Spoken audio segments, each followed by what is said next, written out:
Morning folks, Ariel over here at Finance with a little garden tour. If I don't get rained out, it looks like we might have some more rain on the way, but I've been wanting to get to this for several weeks and just haven't had the time. And there's a little hummingbird. I don't know if he's sitting in the field of vision of the camera or not, but I've had a lot darting around here. Anyhow, this is a look at how the garden is doing this year. Overall, things are doing really well as far as the vegetables.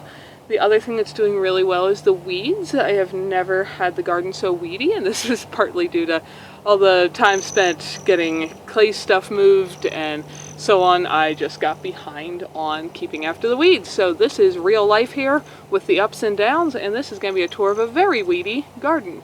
But things are doing well. We have had record amounts of rain this summer. This month alone, I think are at like 4 inches of rain. That's what our normal annual total that actually comes down as rainfall, not snow, is. And we had before that a very, very rainy spring, 5 weeks of almost non-stop rain. So I'm not sure what the total is for the year, but it's going to be above average. So I think the plants have really liked that.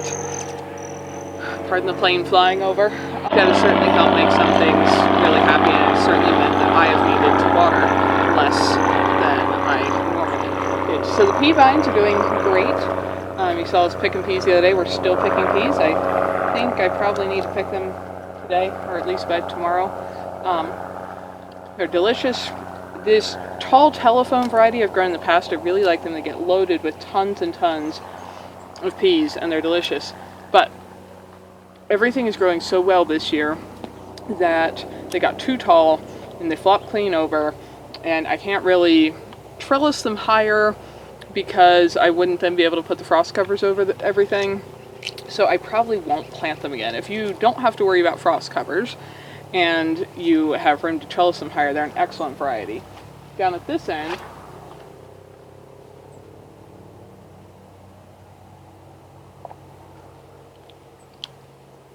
can't remember what this pea variety is. I'd have to go look at my garden map. They don't get as tall, but they make a much longer pea. That top one is the average tall telephone, and the unnamed variety I can't think of. I'll see if I can put it in the video here. They don't grow as tall, so they didn't flop over as much, but they make a much bigger pea pod. So that's been handy because they are just faster to pick and shell, and they haven't flopped over, which helps things. So I might plant just all of them next year, even though I really like the tall telephones.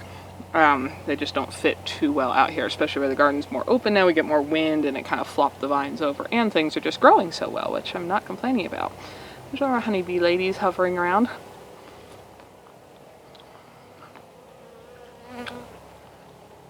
So the peas are doing well.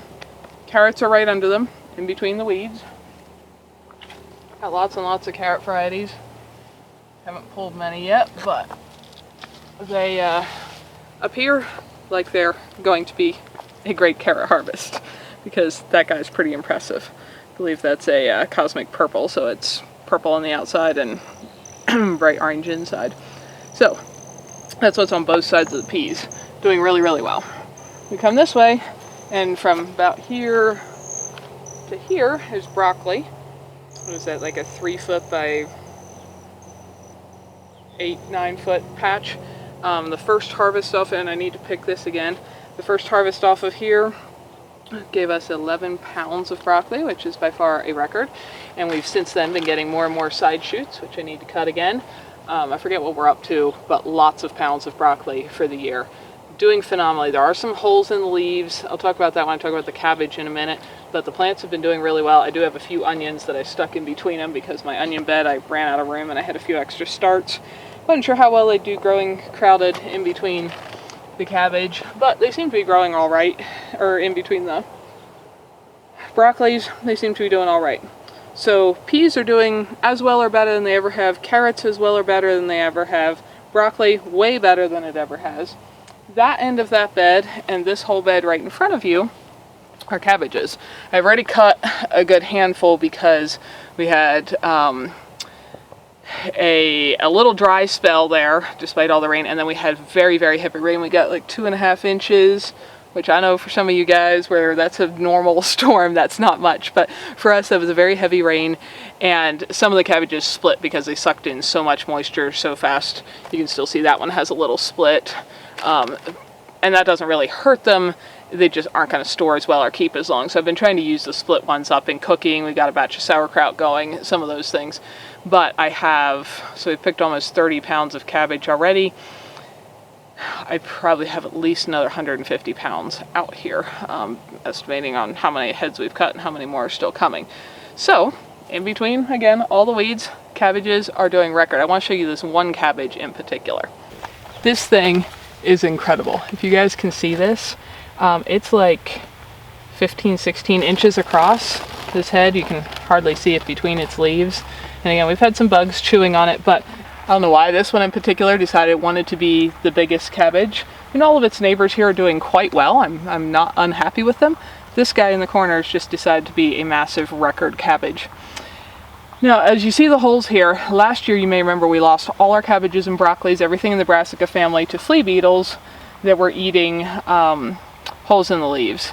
And they ate them within a few days right down to the skeleton. Didn't matter what I put on the plants as either a fertilizer or a deterrent or anything, they just decimated. There was millions of flea beetles. Everyone in the area had every brassica crop decimated by flea beetles. So I was concerned about them going into this year. Just before, I think the week I planted my baby, brassica plants, the cabbages, broccolis, so on, I got some beneficial nematodes that are supposed to particularly like flea beetle larvae, because the larvae reproduce in the soil, and I figured all those millions and billions of bugs last year had to lay a lot of eggs in the soil. So we put the nematodes in there so they could work at eating the larvae, but sure enough, still a week after I planted them, I started seeing little flea beetles all over everything. And I did try a couple alcohol water dish soap sprays. That I'd done that last year. It kills some, deters some, but didn't get rid of them. The main thing I've done is I think I've helped out fertilize them. If a plant is really healthy, it's harder for bugs to eat. Now obviously I don't have them the whole way there because I've still got bugs eating these, and some of these bigger holes are not flea beetles now. These are probably cabbage worms, which we do have a few of. And I could dust some diatomaceous earth on here, but they haven't done enough damage that I'm really concerned about them. But I just kept feeding. For one, we've got our minerals figured out pretty well, I think, in the soil, after doing 2 years of soil testing and adding some minerals to balance out what was naturally kind of out of whack here in this area in the mountains. And then, of course, adding some compost every year. But the main thing that I think has made a really huge difference is doing the foliar feeding, that fermented weed water you guys saw me make by rotting up some weeds in water this spring. I think there's a video from last fall of me misting it onto everything. I've been trying. It's only happened to be every 2 or 3 or so weeks this summer. I would like to have got to it every week, but I haven't. To go around with just a mister spray bottle, one of the little kinds you like pump up and then you can spray on things. It holds 2 gallons of water, and put in not quite 2 gallons of water and then about 2 cups of my fermented weed juice and just mist it onto the leaves. And I've been doing it on the trees, the bushes, the veggie garden, everything. And the plants suck in some of those nutrients through their leaves. And we have an absolutely record crop. The cabbages and everything kept, there's hummingbirds humming by my head, just have kept outgrowing the pests, and not only outgrowing them and not dying, but turning into a absolutely record crop. So that's really exciting. And if you haven't tried that yet, you can look up like Nigel Palmer's book, Regenerative something fertilizers and whatever, ways to make free fertilizer. Look up Hugh Richards. He has a whole bunch of very detailed videos on using fermented weed water as a fertilizer and so on. Anyway, it's something I'm glad I learned about in the last 2 years. I've been gardening in some form or another for many decades, and this was a new thing to me, and it seems to have really made a big difference. So right over there is that cabbage bed. Behind it's the peas. Coming down this way, I've got my bean bed, which they are doing better than they ever have. That is probably because we have had so little frost this year. Back on what the calendar said was the first day of summer, and I do hear raindrops starting. We had 3 hard freezes in a row, and since then we've had no frost. Now for our area here up at over 6,000 feet in the Wyoming mountains, that's highly unusual. We normally plan on getting frost every few days all summer. So it's gotten cool at night, but it hasn't actually frozen. I haven't had to use the frost covers since late June, early July, and green beans are one of the things that I've planted many years. I call them all green beans. These are purple ones. I've got yellow ones, purple ones, and green ones. These go green when they're cooked, but they're a lot easier to find when you're picking them because they stand out as not being green. They're one of the things that a lot of years just grew, but kind of only halfway, and we're never really happy because I think it stayed a little too cool for them. So they are doing really, really well. The onions are doing great. They sat here forever and ever and ever, like onions always seem to do, looking just like tall grass. And then they started making bulbs, and it looks like we're gonna have, I don't know, we may equal a bunch of our 2-pound onions we grew last year. This bed is all the beets, which as you can see are large and prolific, and I have not been pulling many of them yet because we've just had enough other fresh stuff to eat, but they are indeed making, this is a candy striped one, I'm not sure that that's the biggest one or anything, but they are making beets under there. So they are doing well. That's what that whole bed is, minus the weeds. Again, this is embarrassing. And not even, clearly the plants are doing well with weeds growing in them, whether they're ones I didn't want at all, like some grass, or like these that have reseeded themselves. These are strawberry spinach. I don't mind having some of them around. My main concern is I don't want any of these weeds to reseed in here because then I will really have a problem next year. Where I've kept on top of it for years and not let things reseed, I can probably get away with 1 year. Normally I don't deal with this size of weeds. If I have the time, and it only takes a few hours, I just didn't have a few hours this year, to go through when the beds, when the weeds are small and pull up little weeds, stuff this size and stuff that size. It's very easy. It doesn't take that much time to go through the whole garden bed, and then it never looks like this. This is a little out of control. It's a little embarrassing, but that's part of the ups and downs of life here and where we're at this year. Every time recently that I've tried to make time to come weed, it's either been blistering hot, because we've had some of that as well, up into the 90s, which is highly unusual here, or pouring rain. But things are still doing really well. So even if you have weeds, it can grow food. Especially if you got good rich soil with lots of minerals in it. And again, this whole garden area I've been misting with that fermented weed water every few weeks, and I think it really has made a difference. May have also made a difference for these record size prickly lettuce weeds on that edge. That is not something I was trying to grow, and they're almost as tall as me. Those need to go in the compost to make more fertilizer to put in here to grow things we do want to grow. Now the onions and stuff are behind the camera, the beets are right in the front.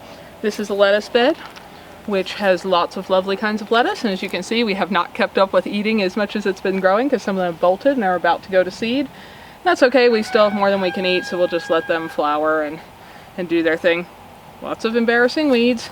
This bed was sugar snap peas in the middle, and they've been a little bit overwhelmed by the turnips and radishes, which have gone to seed. This is what radish seeds look like. They make these cool little like green bean looking seed pods, and if you pick them before they get too tough and old, you can eat these too. They're kind of like a spicy green bean. If you cook them, it takes a lot of that fresh radish heat out of them, and then they're just a very mildly spicy green bean. So anyway, they're edible. Clearly haven't kept up with eating them either, because they've made loads. I mean, this is many, many meals worth. But the pollinators also love their blossoms, so I've just been letting them bloom. They're getting so tall and flopping clear across everything here. I may have to trim some of them up here. And again, all that extra vegetative matter will just go into the compost to make more fertilizer for our soil. But everything's doing really well there. Behind me in the weeds is the strawberry bed. Between this bed here and the side I planted down, or that row I planted down the side of the kind of berry bush bed to the side of the garden where you guys saw the video of planting strawberry runners and propagating them. We've been picking strawberries off that. And this, they're pretty much done for the year, but we have, I think I put over 30 pints in the freezer, and that was after eating all we could hold fresh, having meals of nothing but strawberry shortcake, and just eating handfuls every time we walked around the garden for anything. So they've done really, really well. Now the plants are far too thick in there as they keep setting runners, so I need to dig a lot of runners out and either find another spot on the property to put some of them, or some of them just, compost them so that the plants have space to continue growing and making new strawberries. This bed has all the garlics in it. They're doing well. I had picked most of the scapes, and a few that started up later are trying to make flowers still. They're just starting to die back, get some yellow leaves, so they're going to be ready to harvest here before too long, and then I can really clean up all the weedy mess in there. But they do look like they've been growing pretty well between all the weeds. This side I've got potatoes, and there's another identical bed there. They are starting to die back. That's normal at this time of year. They've pretty much produced their potato crop. We won't harvest them until the plants are fully dead, brown yellow instead of yellowing green. And so that's to harvest, to store through the winter. We can dig potatoes anytime we want and start eating them. And we did, well, we didn't dig them, but when the chickens were still getting in here, you may be able to see there's a fence across between the back of the house and the orchard now to keep the chickens from coming in here, because just this year they seem to find it and they started coming in here, and they don't care about potatoes, but in their process of digging for earthworms and such, they were digging the potatoes up. And so a bunch of the ones they dug up we have eaten already, just because they weren't going to keep well at that point, not with chicken scratches in them and such. But the rest of these plants are dying back, and from the amount the chickens turned up, I think it looks promising that we're going to have a pretty good potato harvest there. So last year I think we got 240 pounds of potatoes. I would guess we have at least that here, and hopefully a good garlic crop going on as well. This, just a little side note, this is actually out of the garden, but the asparagus bed, which also definitely needs the quackgrass dealt with in it, produced us a record asparagus harvest this year. And check this out, some of these fronds, now that they've gone all ferny, are actually taller than me, and some of these were a little taller till the wind leaned them over. But the asparagus bed is looking great. These are ones that I grew from seed. They're now, I think, 9 years old, but just for comparison, that's how big they are this year. And the first year I had planted them, they grew to something like this size. That was all the bigger they got the first year. So it's a slow process getting them from seed, but you do eventually get good plants. This is the other end of the cabbage bed. I've got purple cabbages down here. Purples never make as big a head as greens. You probably notice that even if you go to a grocery store, they're usually smaller.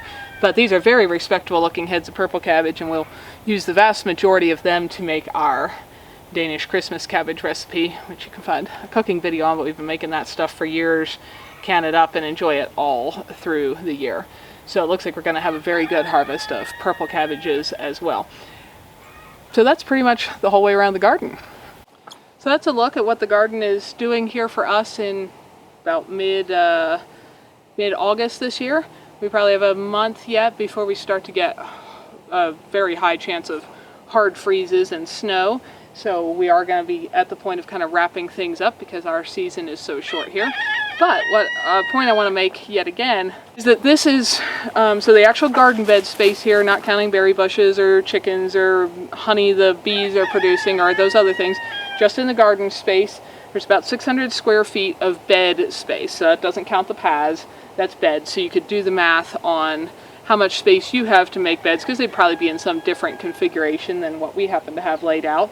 But even with weeds, even with neglect, and even with a climate that isn't officially considered to have a real growing zone, this space last year produced over 600 pounds of food for us. I don't know for sure yet until we have some of this stuff harvested. I think we're going to top that for sure this year. So that's pretty incredible. That's a lot of food that we eat all through the winter. We just, maybe 2 months ago, finished our onions from last year, and the last couple were getting soft, but we pretty much had onions all through the year, and I could certainly be pulling fresh onions now. I still have a little bit of garlic left because we had a fabulous garlic harvest last year. We've already been eating lots of lettuce, cabbage, broccoli, peas, green beans, strawberries, radishes, etc. out of the garden so far this summer, and we're going to store large amounts of sauerkraut, which our sauerkraut from last year lasted us up until I think we just finished the last jar like 2 weeks ago. We're going to have lots of sauerkraut, we're going to have lots of Christmas cabbage, we're going to have lots of potatoes, onions, beets, garlic, carrots, all those things to store, and that is wonderful. those are all vegetables and things that and tubers and such that I really enjoy eating. But there are other ones I enjoy. I really enjoy sweet potatoes, I enjoy winter squashes, I enjoy sweet corn, I enjoy tomatoes. The reason we don't grow any of those things is because they do not grow in our climate, at least not without a climate-controlled greenhouse space. So while we sometimes buy some of those things for sure and enjoy them as well, we try to primarily focus on growing what will grow for us, and then we eat what we can grow, and we grow the things we like. So I don't plant a great big bed of radishes because we don't love them that much, but I do plant large amounts of the things that we do really enjoy eating. And so that's kind of how it works. Through the course of the year, we try to eat more of the things that will grow here, and we try to grow the things that will grow here that we like to eat the best. And so it works out very well. So that's how the garden's doing, and hopefully it encourages you in your gardening pursuits, because if you live in a lot of climates, what we've got growing here could probably be doubled or tripled. You could grow this as a spring garden, then grow all the lovely, tomatoes and peppers and heat-loving things we can't grow in the summer, and then grow a duplicate of pretty much this again in the fall. That would take, your food production for a family up to thousands of pounds. Or, you could have a smaller space to maintain and water and weed and so on, and by growing multiple crops, which I don't have time to do because we planted this stuff the minute the snow melted this spring, and I will still be harvesting it when it starts snowing this fall. But if you don't have those constraints, you can grow multiple successions of things and produce a lot of food in a fairly small space, and that's something I really want to encourage you. Even if you don't have 600 square feet, if you can grow, this kind of crop amount 3 times through the course of a year, 200 square feet of bed space would, that's only, what, a 20 by, am I doing my math right? A 20 by 10 foot area. You probably be easier to put some walking paths in between, but you don't need a very big space to produce a lot of food. And if you live in one of those really warm places, like I have a good friend in Florida who's just getting started on getting prepared to plant her garden now because it's too hot to grow there where they are in the summer, so they grow theirs through the rest of the year. If you're in one of those places, or even she can grow tomatoes and such through the winter, but if you're a little bit cooler than that, you could grow this as a winter garden and possibly get up to 4 harvests in your season. Then you could plant an even smaller area to maintain and take care of, and probably produce more food than we are here. So I just wanted to encourage you that if we can do this here, with having started with really unbalanced soil, having very invasive weeds, having a crazy busy year this year where there has been lots of neglect and the garden actually looks terrible to me. It's rather embarrassing because of all the weeds that are out of control. We are still being able to produce a significant proportion of our own food here. So you probably can anywhere. And even if you're thinking, oh, I live in an apartment, I haven't got 600 square feet of anything. You can plant, especially if you have a warmer area, and often a lot of apartment buildings would, because you're probably a little more protected from the elements, even if you're in a cold spot in general. You can probably grow multiple successions of many things, even in just a couple planters or pots on your porch or deck, if you have anything like that. Or even some herbs in the window if you've got no outside space. So I just want to encourage folks that it is possible, even with neglect, even with bug issues, even with weeds, even with a major soil problems and time constraints on the climate and everything, you can still produce a lot of your own food, and it all tastes so wonderful. It's so much fresher, so much more nutrient dense than anything you can buy in the grocery store. Even buying the highest quality organic stuff, it usually does not rival what comes out of our garden. So that's a little encouragement for you all to grow something for yourself, and look at our weedy, real life, very messy garden, and hopefully in a week or two maybe I can come back and give you a glimpse of what it should look like a little more tidied up. You guys have a great day. And something else that means maintained is there's the pea carrot bed, and this is the berry bed beside it, which is, you can see, nearly touched each other. That aisle needs a little clearing up, but we do have, this is now out of the official garden, but we do have currants in this bush, and there's 3 more of them down through there. The strawberries, as I've said, that are along this whole edge, around the front and around the back side, those have produced loads and loads of stuff. You can see burley wading through there. But you can also see how there's lots and lots of herbs and flowers of various kinds blooming, so we attract many pollinators and beneficial bugs right into the garden area, as well as all the things that are blooming away in the garden. A few of the carrots have gone to seed, the radishes, I've got strawberry spinaches blooming everywhere, various weeds. You get the idea. There are, I think last time I counted, something like 90 different species within this few square feet of space. So it's got a lot of variety. Thanks for spending your valuable time with us. I hope you learned something interesting and useful. Or found something beautiful here.